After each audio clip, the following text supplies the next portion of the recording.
I had to find out more and see exactly what was going on after I saw these posts on X. Here's what I found. On May 2nd, 2025, Secretary Marco Rubio wrote, Germany just gave its spy agency new powers to surveil the opposition.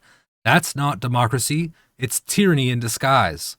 What is truly extremist is not the popular AfD, which took second in the recent election, but rather the establishment's deadly open border immigration policies that the AfD opposes. Germany should reverse course. The German Foreign Office responded, saying, This is democracy. This decision is the result of a thorough and independent investigation to protect our Constitution and the rule of law. It is independent courts that will have the final say. We have learnt from our history that right-wing extremism needs to be stopped. So, what's going on?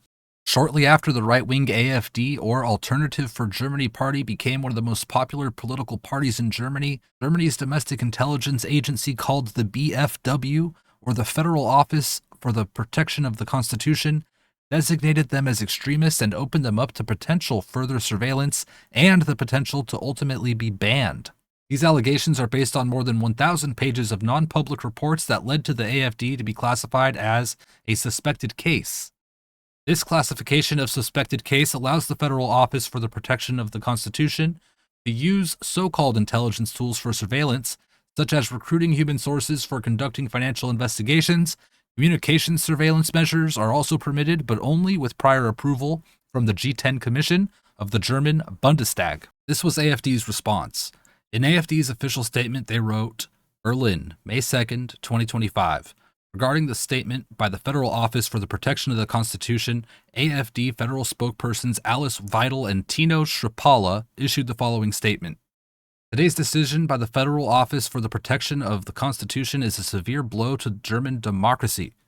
Current polls, the AfD is the strongest party. The federal government only has 4 days left in office. The Secret Service doesn't even have a president anymore. And the classification as a so-called suspected case is not legally binding.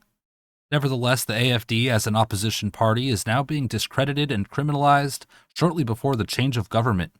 The associated, targeted interference in the democratic decision-making process is therefore clearly politically motivated. The AfD will continue to defend itself legally against these defamations that endanger democracy. So, it appears that AfD's extremist label has Germany and bystanders watching divided. Rubio called it tyranny, and the AfD and the BFW are accusing each other of compromising democracy. Let me know what you think about this story. Do you think the AfD is a patriot force or a threat? Follow me on X for more and drop your take in the comments. Thanks for watching.